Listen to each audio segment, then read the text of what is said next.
Hello there.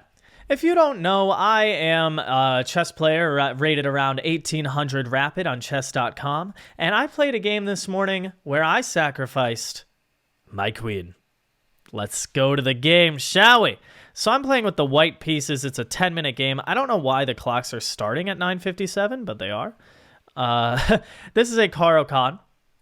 E4, C6, D4, D5. If you don't know what the Caro-Kann is, this is the Caro-Kann. Congratulations, you learned an opening. Caro-Kann. E5 is the advance, and Bishop F5 is the main line, or one of the main line. There's also C5, but Bishop F5 played, and H4, the tall variation, because the pawn becomes tall on the edge of the board. I don't know. It's probably someone's name. I have no idea.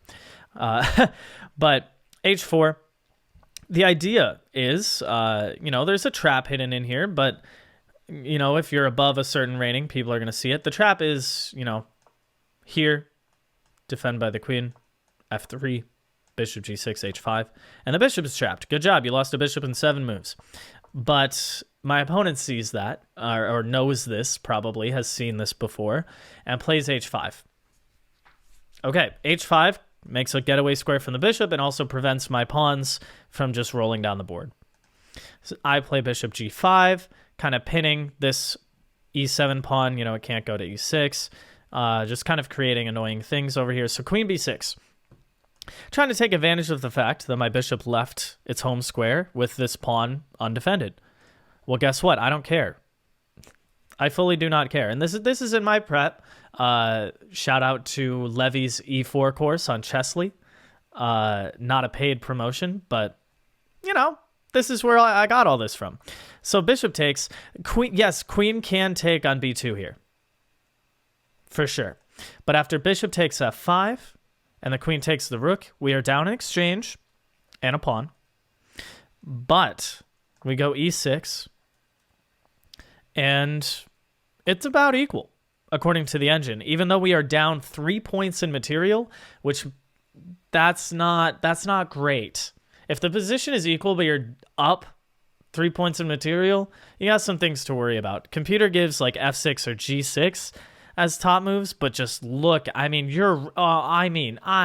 what is going on here? So the king is in the center, all the pieces are stuck, the queen is in Timbuktu over here taking a rook. So that doesn't happen. Instead, bishop takes D3 first, queen takes, and then queen takes the pawn. I play E6 here. It's kind of one of the main ideas of this opening, is to push E6, sacrifice the pawn to get, big boy attack going on.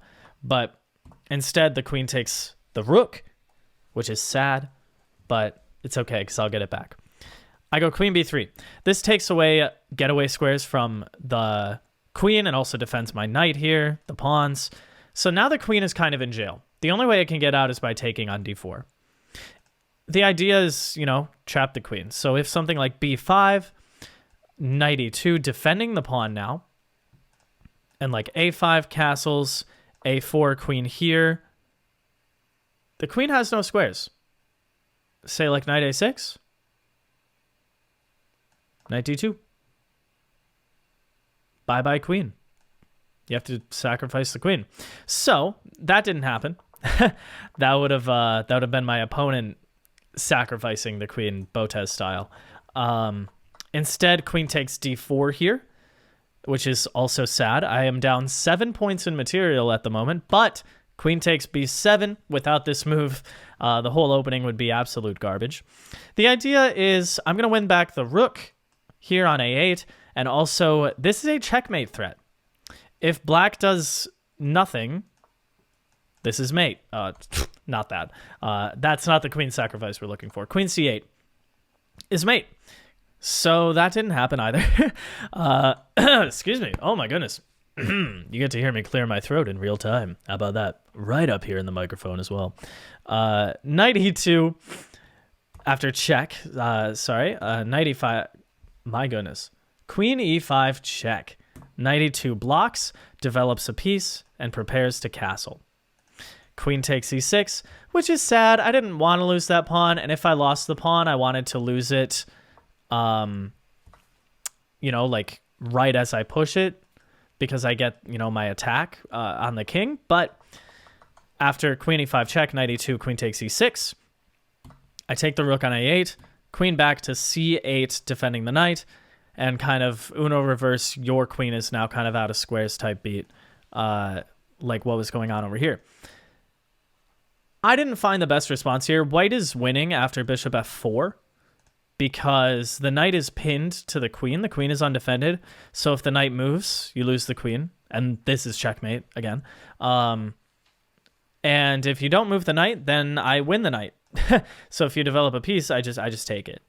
And in this resulting position, I am up a knight for 2 pawns.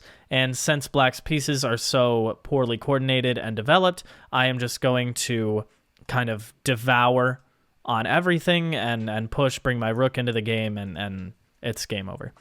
But instead, I did not find that because I am a silly, silly person who doesn't know how to play chess properly.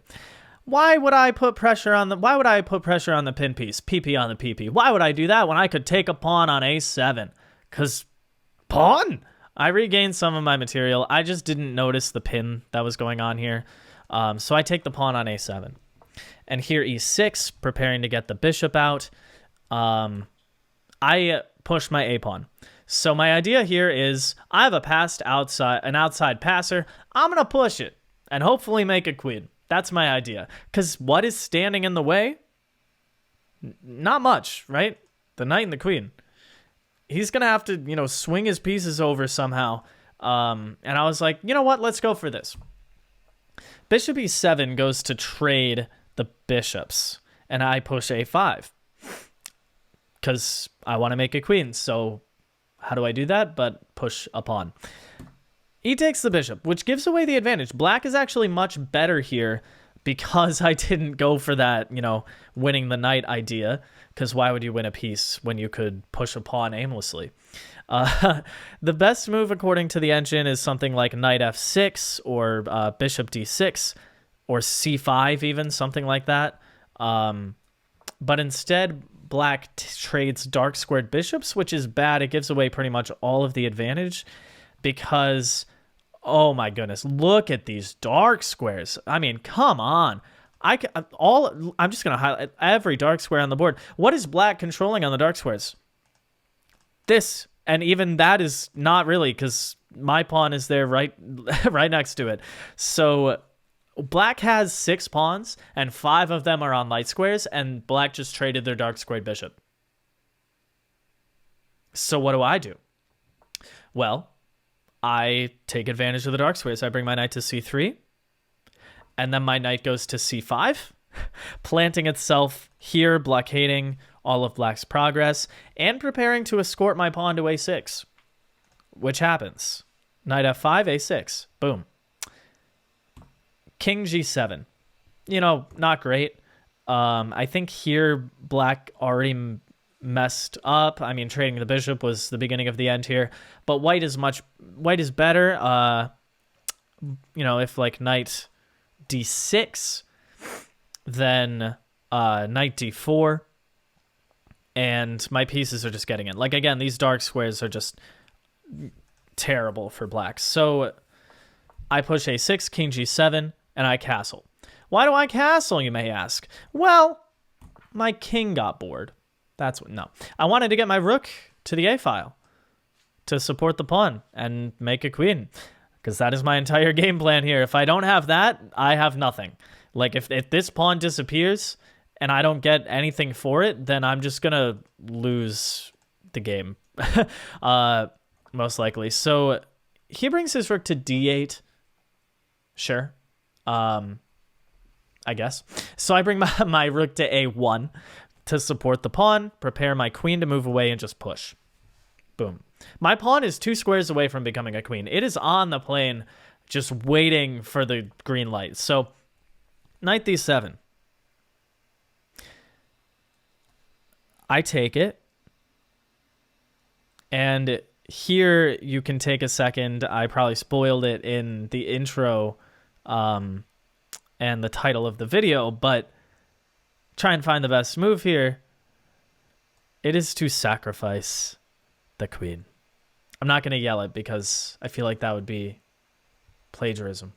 I don't know. Queen takes d7. I sacrifice the queen. I know I said I wouldn't yell it, but then I felt the need to. So there you go. Queen takes d7. Queen takes d7 because I see after a7, there is no way to stop the pawn from queening. And I am just going to be up a rook after that.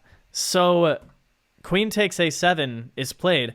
Black is completely lost here. There is no way to save the game because I am just going to make a queen after queen takes d7. And if you don't take the queen, then, I mean, I'll take your queen. And, you know. So queen sacrifices here. And the game is over in a couple of moves. I'm just up a full rook. You know, c5, knight f4, and c4 just blunders knight e6 check because the pawn is pinned. And black resigned. So, yeah, this game was over in 28 moves. But, oh man, this idea to sacrifice the queen, I saw it here. You can also play queen takes here. And if, you know, rook takes, you take, and it's the same exact position. But I took the knight first with my knight and then got this. But my goodness, I was happy to find that.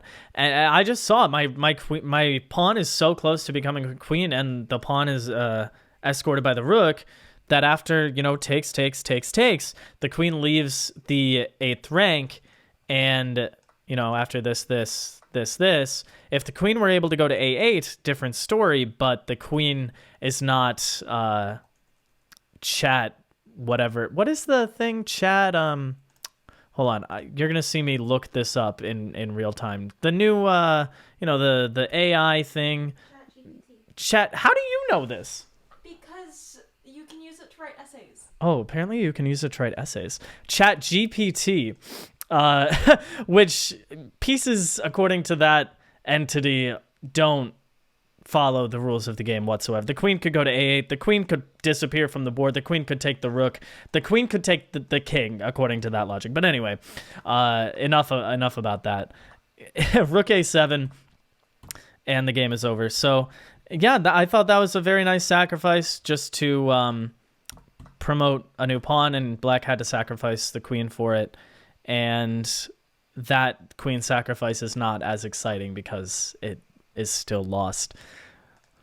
Okay, well, yeah, that's the game. Thank you for sticking around if you made it to the end of this video. If you liked it, make sure to like the video. There's a like button for that exact purpose. Also, make sure to subscribe. I would greatly appreciate that. Leave a comment below telling me your thoughts, suggestions, requests for future videos. And I hope you have a great day. See you around.